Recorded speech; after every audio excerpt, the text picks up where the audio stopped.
ये बताने की कोशिश कर रहे हैं कि पीस है, शांति है। मुझे यहाँ आकर के जो एक बात समझ में आई कि शांति और खामोशी में फर्क होता है। शांति और खामोशी में फर्क होता है, पीस और साइलेंस में फर्क होता है। साइलेंस है, पीस नहीं है।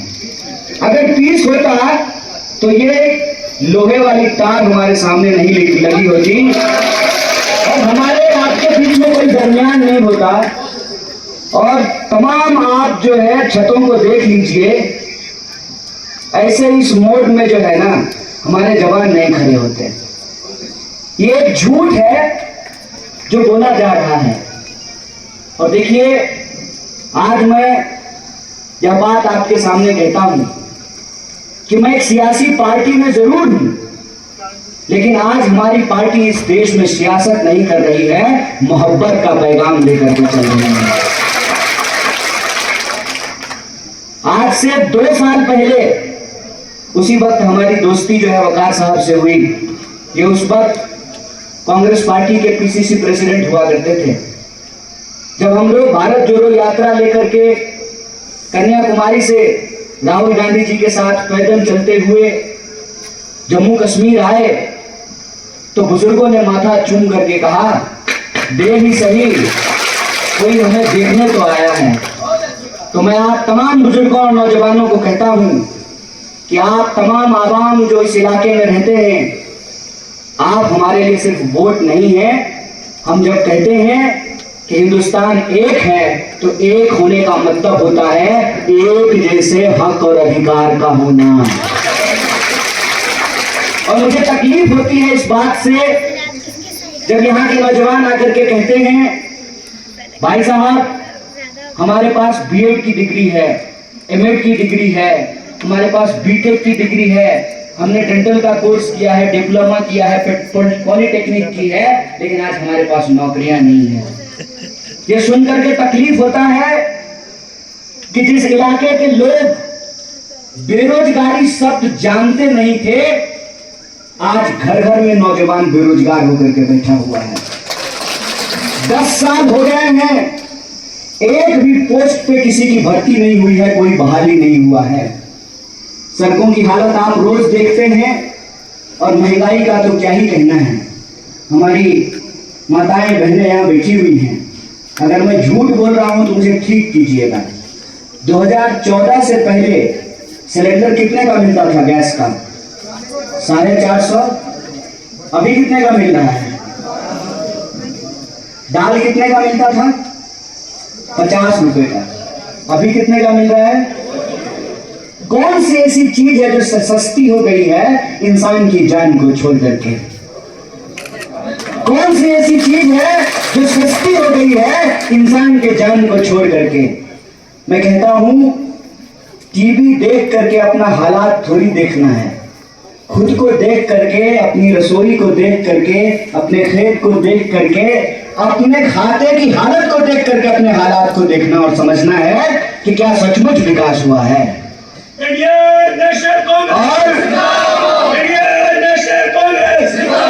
विकास के नाम पे जो धोखाधड़ी हुई है, एक पत्रकार ने कहा कि रियासत का अधिकार इसलिए छीना गया है ताकि लोगों का विकास किया जाए।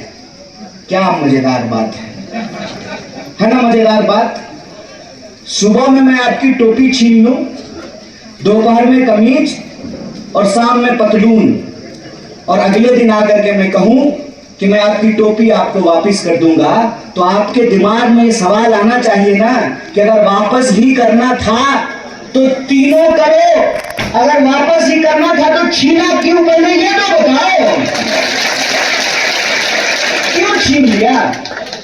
ये कौन सी बात होती है कि एक रियासत को आपने यूनियन टेरिटरी बना दिया और चुनाव में आप उसी आवाम को, जिस आवाम ने 10 साल आपके जुर्म सहे, उसी आवाम को जाकर के कह रहे हैं कि मैं आपको आपका स्टेटहुड वापस कर दूंगा। आपको लगता है कि इसमें कोई सच्चाई है? मैं कहता हूं दाल में काला नहीं है, पूरी की पूरी दाल ही काली है। ये हकीकत तो आप समझिए कि अगर किसी को देना होता तो छीनते क्यों? ऐसी जबरदस्ती की भलाई आपने मांगा था क्या? इसीलिए मैंने आपको कहा कि इस बार का चुनाव सियासत की बात नहीं है, रियासत की बात है। इस बात को याद रखिएगा। और रियासत का जो अधिकार है उसको कांग्रेस पार्टी ने अपने घोषणा पत्र में शामिल किया है। और हमारे नेता खड़गे जी, राहुल जी, आज की तारीख में जो हम बोलते हैं उसको 100% कर करके दिखाते हैं। और यहां से सुमंच से खड़ा होकर के हम जानते हैं अमित शाह के वो जो है ना हमसे कुछ ज्यादा ही प्रेम करते हैं।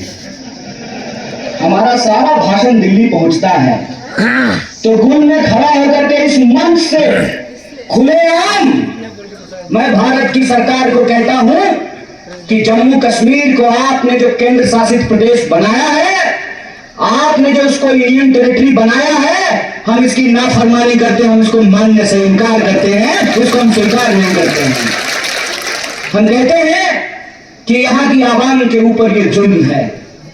भारत के इतिहास में ऐसा पहले कभी नहीं हुआ कि किसी भी रियासत को बांट करके रियासत का अधिकार छीन करके उसको यूनियन टेरिटरी बना दिया गया हो। और क्यों बनाया गया है? इसीलिए बनाया गया है कि जो ईमान के ठेकेदार हैं ना, वो दरअसल जो ईमान के ठेकेदार हैं दरअसल वो बेईमान हैं और यहाँ के आवाम के हक और अधिकार का वो सौदेबाजी कर रहे हैं। वो सौदेबाजी कर रहे हैं आपके जमीन के अधिकार का, आपके जमीन का। वो सौदेबाजी कर रहे हैं आपके पहाड़ का, आपके खेत का। वो सौदेबाजी कर रहे हैं आपके बच्चों के भविष्य का। तो हम कहते हैं कि देश में अगर नेताओं के बच्चों के अधिकार सुरक्षित हैं, अगर उनके वालिद अपने बच्चों का मुस्तकबिल तय करते हैं तो आपको अपने भी बच्चों का मुस्तकबिल तय करना पड़ेगा। और 10 साल में जो जुल्म हुआ है उसका हिसाब आपको लेना पड़ेगा। ये मौका है। और यहां मैं भारतीय राष्ट्रीय कांग्रेस के एक आम कार्यकर्ता के तौर पे आपको यह भरोसा दिलाता हूं। अभी हमको एक पत्रकार ने कहा कि बीजेपी कह रही है कि हमने कांग्रेस को पस्त कर दिया है। अव्वल तो यह है कि ऊंट अगर बैठ भी जाए ना तभी कुत्ता से ऊंचा ही होता है। 10 साल तो तुमसे देश चला नहीं, एक भी वादा तुमने अपना पूरा किया नहीं। ये कहते थे 2014 में कि हर साल 2 करोड़ नौकरी देंगे, सबके खाते में 15 लाख रुपया पहुंचाएंगे। क्या सिपाही जी, आया आपके खाते में 15 लाख? आप तो सरकार की नौकरी करते हैं। आपके खाते में, किसी के खाते में आया हो तो बता दीजिए। पीटीपी वालों के खाते में हो सकता है आया हो, हमको नहीं मालूम है, आप पूछ लीजिएगा। खाते में 15 लाख रुपया पहुंचाएंगे, अच्छे दिन लाएंगे, महंगाई कम करेंगे, किसानों की आत्महत्या कम करेंगे। किसानों की तो छोड़ दीजिए, आपको सुनकर के आश्चर्य होगा कि 1 घंटे में इस देश में 2 नौजवान आत्महत्या कर रहा है। वो क्यों आत्महत्या कर रहा है? क्योंकि उसको अपना कोई भविष्य नहीं दिखाई दे रहा है।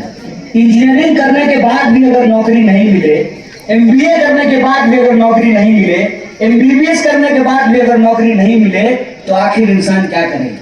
तो मैं आप तमाम नौजवानों से कहता हूं कि जान नहीं देना है दोस्त, जान नहीं देना है। और अगर जान देना ही होगा तो जो है अपने हक और अधिकार के लिए लड़ करके जान देंगे ना, आत्महत्या करने की जरूरत नहीं है। कहते हैं बिन हवा न पत्ता हिलता है, बिन लड़े न कुछ भी मिलता है। अपने हक और अधिकार के लिए हमको लड़ना पड़ेगा। और हम आपको भरोसा दिलाते हैं कि कांग्रेस पार्टी इस बार के चुनाव में जम्मू कश्मीर के आम आवाम की हक की बात कर रही है। और चाहे वो स्टेटहुड का हक हो, चाहे इस इलाके में रहने वाले तमाम लोग, चाहे वो किसी भी जाति के हों, चाहे वो पंडित हों, चाहे वो गुजर हों, चाहे वो बकरवाल हों, चाहे वो गद्दी हों, चाहे वो किसी भी कम्युनिटी के हों, हिंदू हों, मुसलमान हों, सिख हों, हर कम्युनिटी के हक और अधिकार की बात कर रही है। हम कह रहे हैं कि हम महिलाओं के खाते में पैसा पहुंचाएंगे। हम कह रहे हैं कि हम कश्मीर और जम्मू के नौजवानों को रोजगार देंगे। हम कह रहे हैं कि आपकी जमीन पे पहला हक आपका है, आपके पहाड़ पे पहला हक आपका है, आपके पेड़ों पे पहला हक आपका है। हम कह रहे हैं कि यहाँ के किसानों को उनके फसल का दाम दिया जाएगा। और आज जब लोग आपके सामने वोट मांगने के लिए आते हैं तो उनको कहिए और उनको याद दिलाइए कि जब हमारे ऊपर जुल्म किया गया, जब हमको जबरदस्ती चुप कराया गया, हमारे नौजवानों को पकड़ करके जब जेल में डाला गया, कितनी अजीब बात है जनाब। एक तरफ देश के वजीर आजम कहते हैं डिजिटल इंडिया, एक तरफ वजीर आजम कहते हैं डिजिटल इंडिया, और दूसरी तरफ अपने ही देश के आवाम का इंटरनेट बंद कर देते हैं। तो उनसे ये सवाल पूछना चाहिए। इसीलिए आज जब मैं आपके बीच खड़ा हूं तो मुझे कोई जरूरत नहीं है कि मैं वकार साहब के लिए वोट मांगू।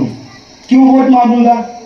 क्या आपने देखा है कभी कि चांद को और जो है सूरज को रोशनी दिखाने की जरूरत है? आपने जो मोहब्बत दिया है उनको, कांग्रेस पार्टी ने जो मोहब्बत दिया है उनको, एक साधारण कार्यकर्ता से ब्लॉक प्रेसिडेंट से उन्होंने अपना राजनीतिक जीवन शुरू किया। और कांग्रेस जैसी पार्टी की सिर्फ जम्मू कश्मीर के रियासत में नहीं, पूरे देश में आज भी गांव में अगर कोई पार्टी जिंदा है तो उस पार्टी का नाम कांग्रेस पार्टी है। उस पार्टी की सर्वोच्च बॉडी में जो है वो शामिल हुए, जम्मू कश्मीर के जो है अध्यक्ष बने, विधायक बने, मंत्री बने। तो मैं इस बात के लिए आप तमाम लोगों को कहना चाहता हूं कि ये मौका है, ये मौका है कि आप एक ऐसे नुमाइंदे को चुने जो आपकी आवाज को श्रीनगर से लेकर के, जम्मू से लेकर के दिल्ली की सड़कों तक ले जाए। आपको ऐसे आदमी को चुनने की जरूरत है। और कांग्रेस पार्टी के तौर पे हम आपसे यही कहना चाहते हैं कि आपकी मोहब्बत हमको यहाँ लेकर के आई है। हम तो कहते हैं कि गुल में यूं ही रंग भरता रहे, गुल में यूं ही रंग भरता रहे, और इस इलाके में रहने वाले लोगों के लिए मोहब्बत का फूल खिलता रहे। आपकी मोहब्बत है, आपका प्रेम है कि हम आपके बीच आए हैं, और आप राजनीतिक रूप से सियासी तौर पे बहुत समझदार लोग हैं।